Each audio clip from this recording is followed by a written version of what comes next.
Well, hello again. Welcome once again to About the Market. I promise that I want to be consistent with bringing you information about the market, especially since so many people are asking me literally every day, Tanya, what's going on with the market? What do you think about what's happening in the market? What should I do? Okay, so this is why I'm doing this because I think it's wanted and needed. So the last time I brought you about the market, I talked about Broward County and the median price point in Broward County being 566,936, which was really interesting since, man, has that changed, right? The median price point, the median price of a home. I hope I said that right the first time. So let me make sure. I didn't say median income, I meant median price. The median price of a home in Broward County is 566,936. Okay, that's the median price of a house in Broward County. So, since I brought you that, I said to myself, why don't we do something that would be really interesting, in my opinion, and really valuable to you, which is find out what it would be like if someone bought a house at 566, 936, or rented a house that is of that value. Okay. So in that same neighborhood, in that same area, let's just really compare. So here we are now, and I'm doing renting versus owning because a lot of people are scared about the interest rates today. They're like, I'm going to wait for the interest rates to drop. And I'm telling you, that might be to your detriment. There's always a consequence to every action. Doesn't always have to be bad. But what would be the consequence of renting a home today in today's market, with today's prices being what they are, with today's interest rates being what they are, versus buying a house in the same condition? Okay, so let's take a look. Okay, so a house of that price, in of which would be like 566, 936, would rent for about $4,000, okay, a month, approximately. Could be a little less, could be a little bit more. And renter's insurance is required by a lot of landlords. So I put that in as well at $30 a month, which it's very inexpensive renter's insurance. And then we're going to think about the appreciation while that person is the rent increase, I mean, while that person is living in that house. So we're going to do a rental of 9 years. So we're assuming the person is living in the house for 9 years, whether they're buying it or renting it. Okay. So rental increases are about 5.156%. That's a pretty much an annual rental increase. That's what it's about. And we're going to look at what the appreciation on a house over 9 years would be versus the rental increase. Okay, so let's go down here first. Okay, I'm going to use my cursor a lot. Okay, so here we have up here $4,000 rent, renter's insurance, annual rental increase. And now we're going down to the property now. Okay, and we're going to call this the median price home Broward.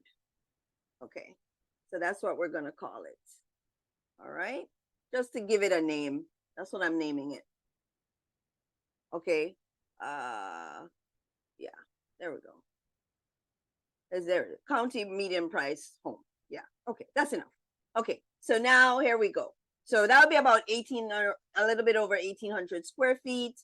The price is here, 566,936. I would say that the taxes, property taxes, would be about $10,000 for the year. That's pretty close. You can take, that's pretty good. $350 a month for monthly homeowners insurance, and $250 for HOA or repairs on HOA monthly, it says, but yeah, about $250 a month. And then let's go down to the loan. Okay, so let's say you're putting 10% down with a loan amount of $510,242. That's the 90% loan. And you're doing a fixed rate mortgage at 7.25%, which is about where interest rates are right now. So you're looking at closing costs on that property being about $11,339 as your closing cost. And of course, you have your down payment of 10%.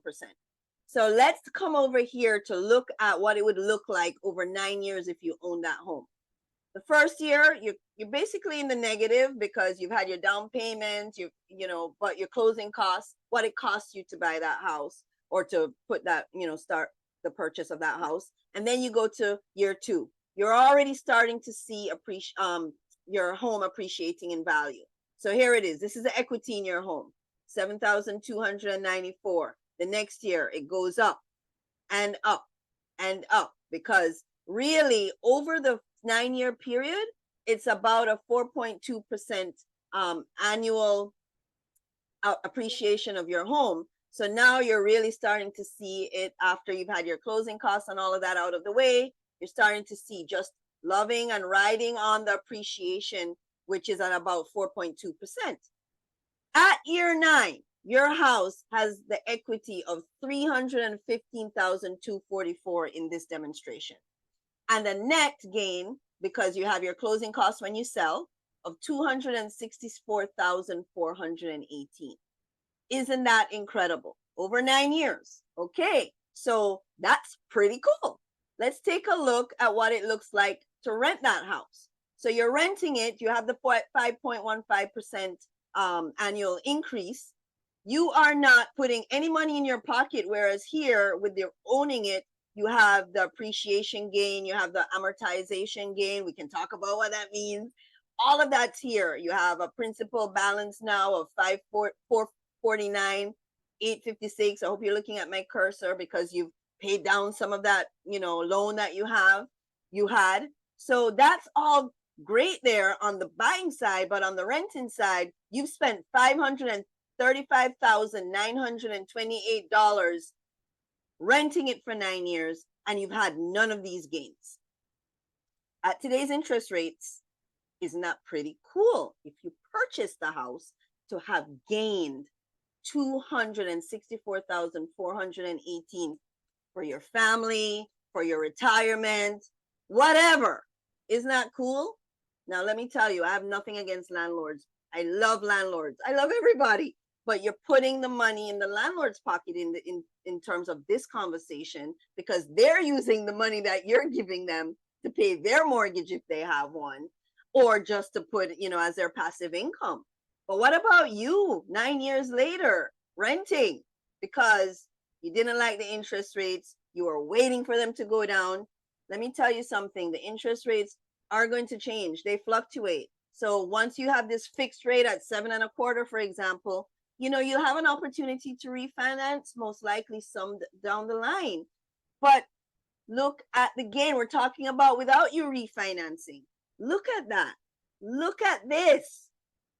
Please call me if you have any questions. We can go over a scenario for you at a price point for you, because you might be getting a house less than this, less than $566,936. You might be getting one for more, and you want to see renting versus owning. You might have somebody who wants to do that. But this is what we got to talk about.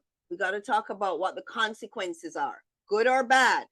We get to talk about that. I hope this was of value to you. Please reach out to me if you have any questions. Reach out to your trusted advisor. But just know that this is stuff that we get to talk about the market. And instead of being, stuck inside of 7.25%, oh my God, I'm waiting for it to go to 3%. Really? I don't think that's a good idea, guys. Yeah.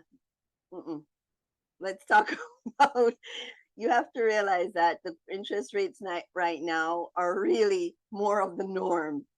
The 3% and 2% wasn't really normal, people. So let's talk about that, okay? If you were buying or selling a home or had a friend or family member who was, call Tanya, because we wear the hat to bring you the facts.